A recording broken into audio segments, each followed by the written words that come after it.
Greetings all. This year I had a great opportunity to view the start of the Transpac 2023 fast class of boats with McQuell Crowley, who's part of the Seal Beach Yacht Club and Crowley's Coastal Yachts, and his lovely hostess wife Dawn on their boat, as well as a couple of friends, Sean and Kimberly Milligan of the Southern California Yachting Association.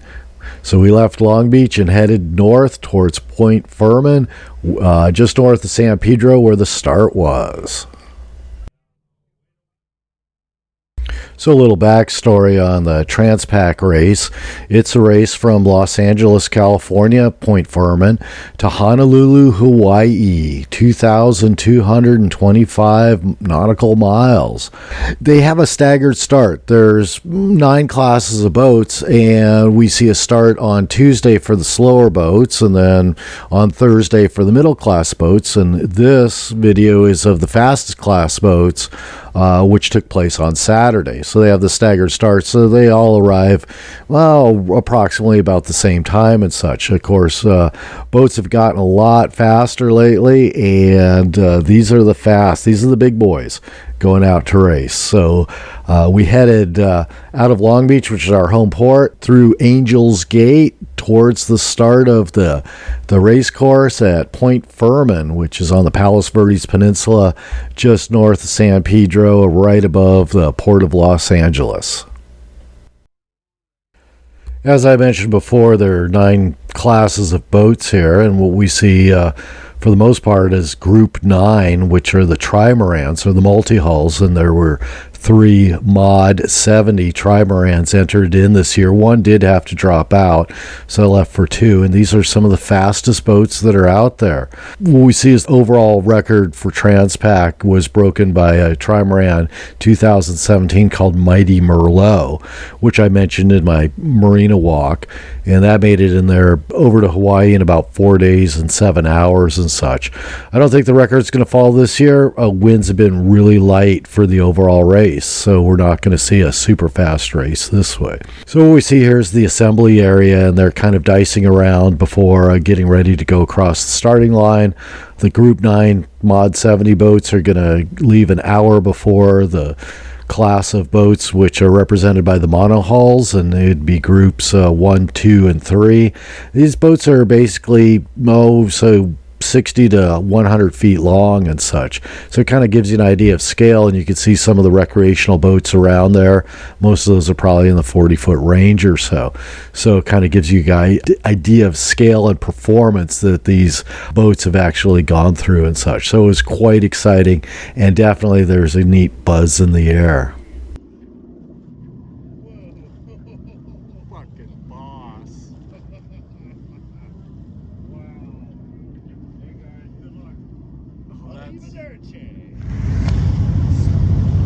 Getting ready for the start. Speeding up to the line now.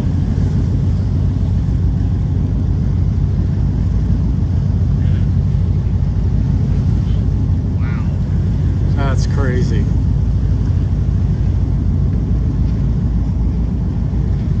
Wow. Yeah, that's pretty impressive right there.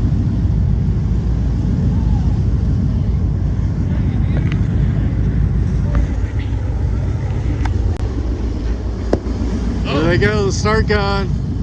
There it is, the start gun. There they go.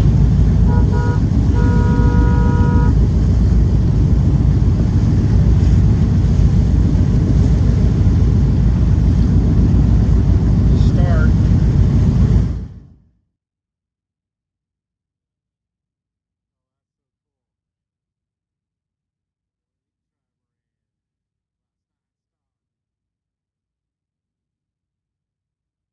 Multi-hulls off on their way. Now the monohulls are starting to get ready for the line and such. A little backstory on Transpac. It first began in 1906, and it kind of started up in the San Francisco area, but then moved down to the Los Angeles area. What we see is the single or solo Transpac starts in San Francisco on even years, and the team one starts on odd years, every other odd year in the Southern California area right outside here in Los Angeles. So it's had over 100-year history here. And you'd be surprised there's no prize money involved for winning a Transpac. You do get your coveted trophies and, of course, the big honors. And also what we do see is that the entry fee is very modest. It's only, I think, $250 this year to enter Transpac, and it's really about the spirit of seamanship. Though we're watching, here the big boys out there, the big boats out there, the fast ones out there, it can actually be geared to quite the average sailor who has some cruising experience with them. I mean, you set up your boat to try and go fast and stuff, get a bunch of buddies together, and make sure you have all your safety gear and provisions, and you meet all their standards and stuff for safe ocean crossing. And the idea with Transpac is to be safe, have fun, and get over to Hawaii for the Aloha party and such.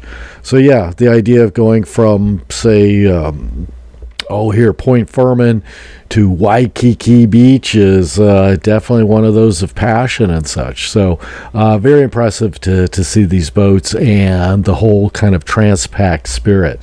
And, there's been a lot of this has been, there's a lot of sponsors associated with trophies involved. One I'm going to give a shout out to is Cal Maritime. They've had a boat in here for a whole lot.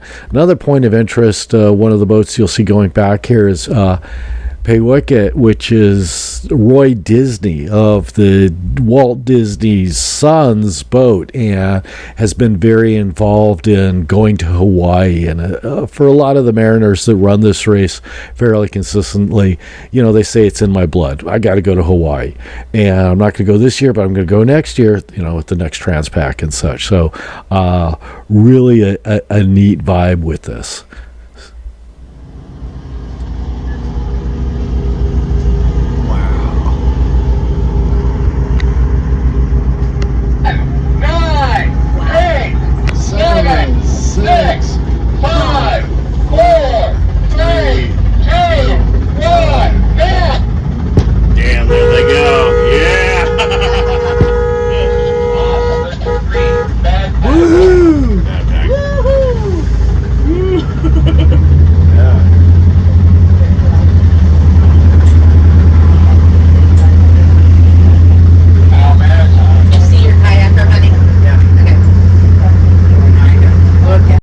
With the last group of monohulls across the start line, we have a Transpac Race 2023. Well, I wish all the Transpackers well in this race. Have fun, be safe, sail fast, and send it. A lot of you guys might wonder if I've ever done a Transpac. No, I haven't. I've had a housemate he's on his 8th, and he's on rock and roll this year, so shout out to you, Eric. And a lot of people wonder why people would want to race. Well, there's kind of a maritime saying that when you have two or more similar type of boats going the same direction, well, that's a race. So you folks have a great day. Thanks for watching.